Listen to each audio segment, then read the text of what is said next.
Hello everybody, this is Peacecat 100 and welcome back to some more Miles Edgeworth Attorney investigations. In the previous episode we had finished up searching the hallway and went face to face again with Mr. Portsman, finding out that there were two suspects in here.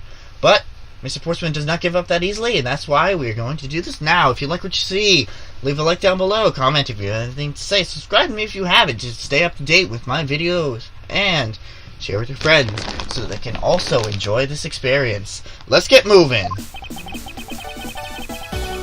The thief you ran into should be a real suspect, wouldn't you say? We should be out there looking for that thief right now. They might still be nearby. I hate to repeat myself, but as I've already stated, I was training in my room. And when Jim came to deliver some evidence to me, I was down at criminal affairs.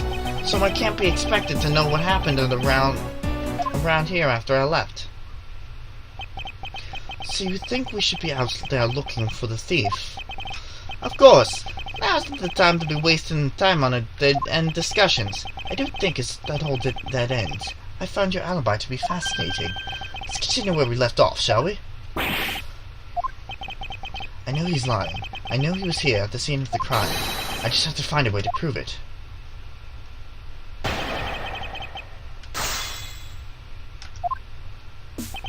I love the soundtrack from the Miles Edgeworth case. Probably even more than I do the Phoenix Wright games. The thief you ran into should be a real suspect, wouldn't you say? Hold it! Hold it! Actually, no, I wouldn't. But why not? That's elementary. He's the dying message, of course. Mr. Face Killer very clearly left those letters on the spine of these files, and it was after they were there that the thief stole one of them. You mean the zero files, right? And that's how we also know that the letters themselves were at the setup and not from Mr. Face. If the thief was the killer, do you think they would try to undermine themselves? Yeah! Maybe the killers shouldn't think of that either? Yes, that must be it.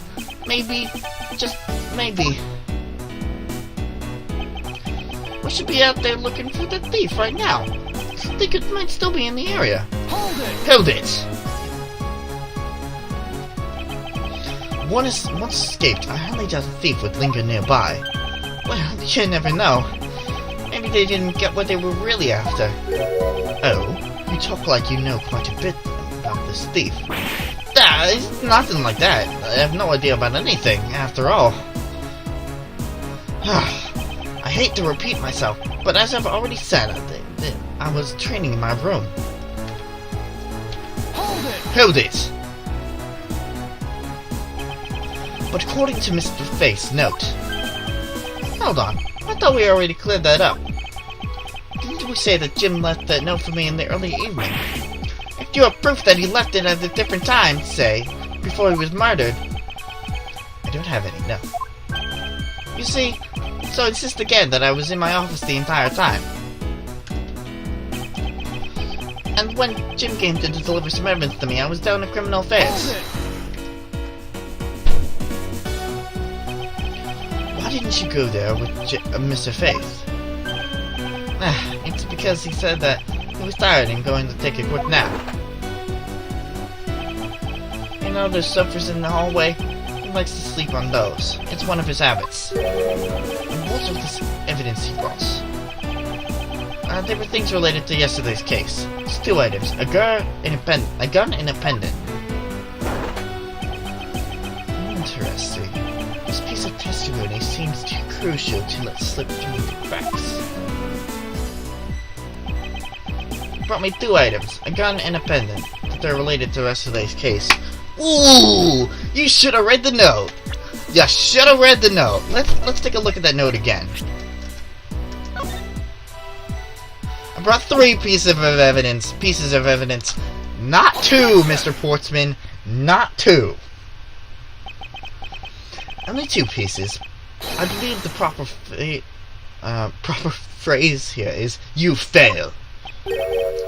Excuse me? You fail as a prosecutor, Mr. Portsman, as you intend to keep evidence hidden from me. What are you talking about? I haven't hidden anything from you. Well, here's a piece I think you should read carefully. Ah, it says Mr. Faith was bringing 3 pieces. Yes, and this is the victim's real dying message to you, Mr. Portsman. I can't believe it! To get tripped up by simple arithmetic. Where is the missing piece of evidence? It's... You have it, don't you? Only the guilty would make such a face. Detective Gumshoe. You have it! You don't have to say it, sir. I'll put the guy down from head to toe.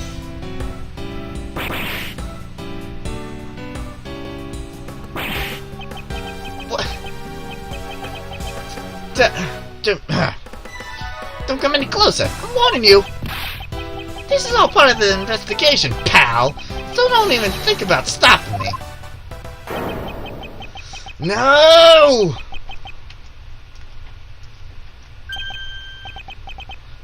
Hey, what's this? He had this on him, sir. Well, despite what you said, it would appear you have something to hide. Why would he hide something like that? There's only one reason why anyone would hide evidence of this caliber. Because it would unequivocally point to that person himself as the real killer.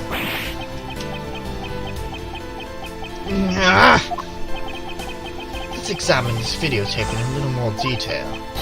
For the section of the tape that will drive the last coffin nail in the coffin.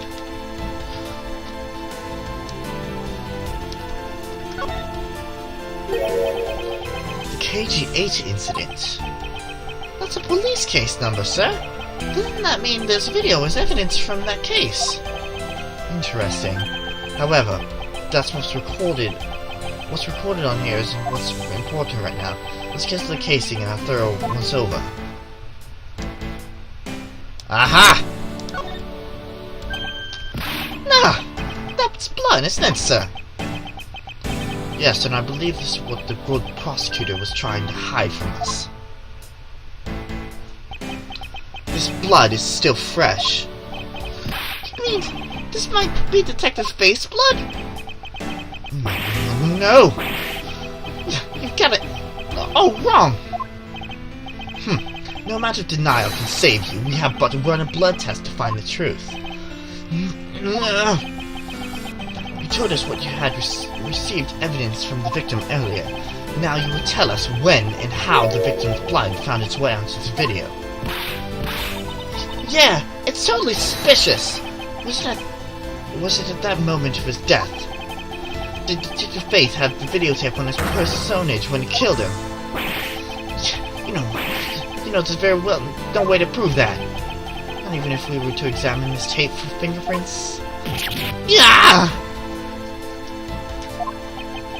If I had to take a guess, I'd say that the only ones here would belong to the murderer. It's you and Mr. Faith. No! Impossible! I...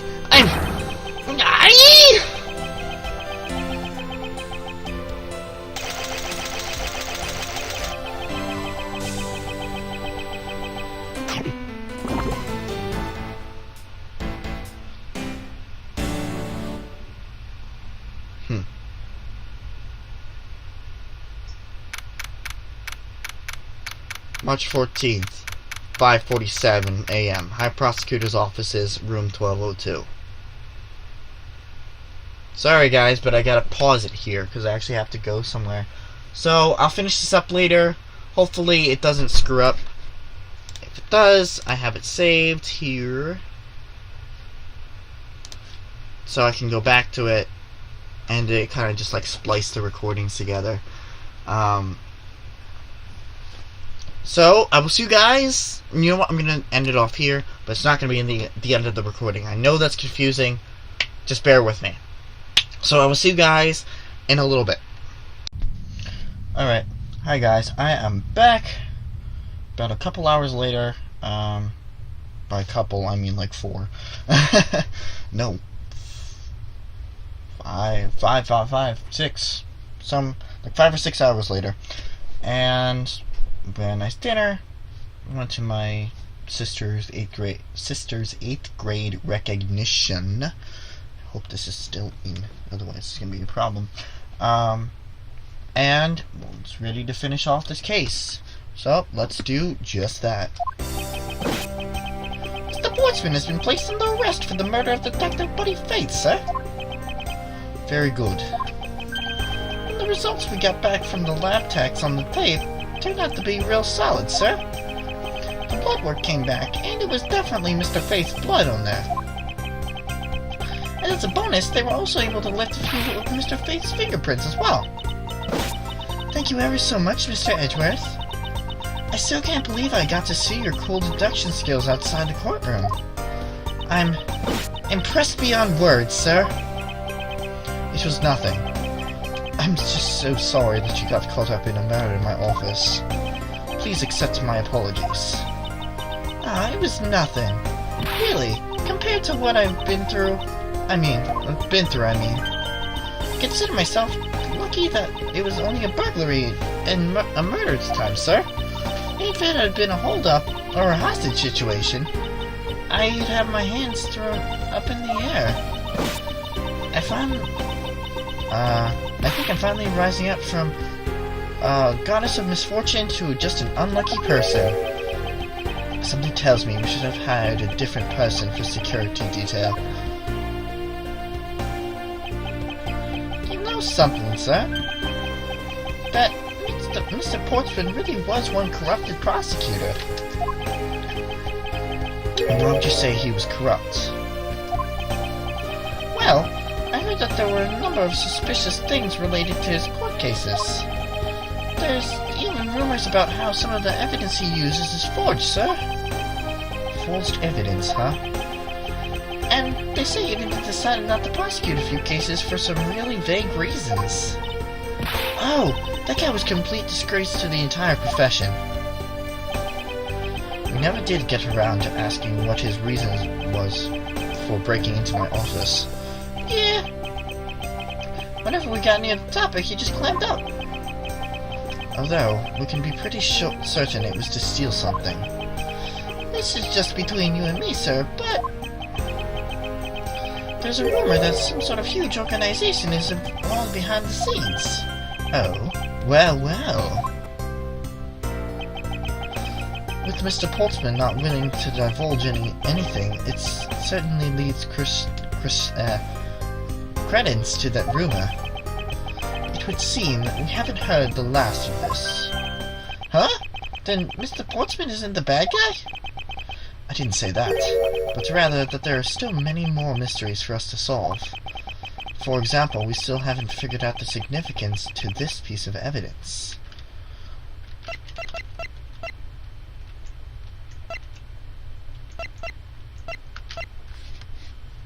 Take that!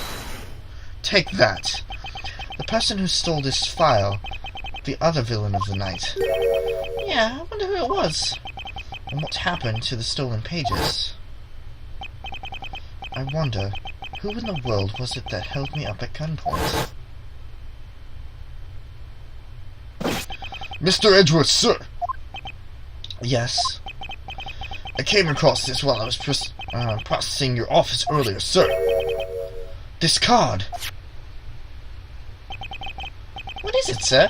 Is that like a bird or something on there? It's not just any bird. It's the mark of the raven. A 3-legged raven. Even you should know what this is, detective. Oh! It's about the thing, isn't it? That great thief everyone's talking about. Yes, it is the mark of the great thief, Yatagarasu. Under the mark of a legendary bird, the Yatagarasu is noble to the end, a modern Robin Hood. Labeled mysterious and phantom-like, the Yatagarasu appears and vanishes at will. Though we don't know much about this thief's ultimate goal, we do know the targets.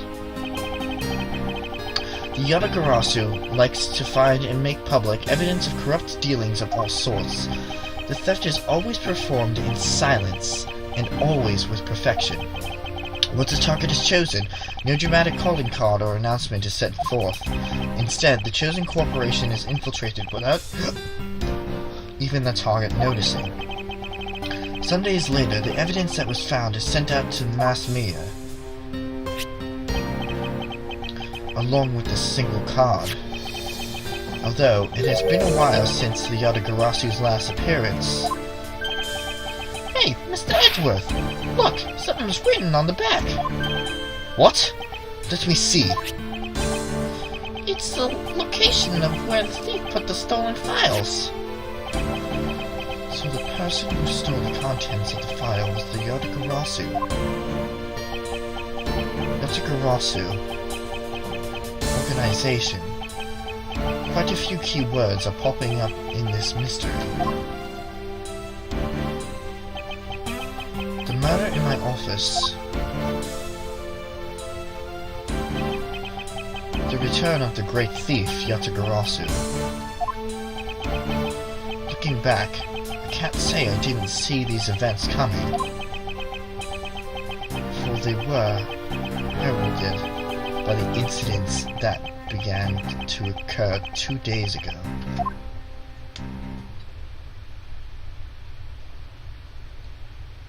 Chapter 1. Visitor Turnabout Visitor is ended. Next episode of Miles Edgeworth Ace Attorney Investigations. We will be moving on. Anytime now would be lovely. To episode 2, Turnabout Airlines. I will see you guys later.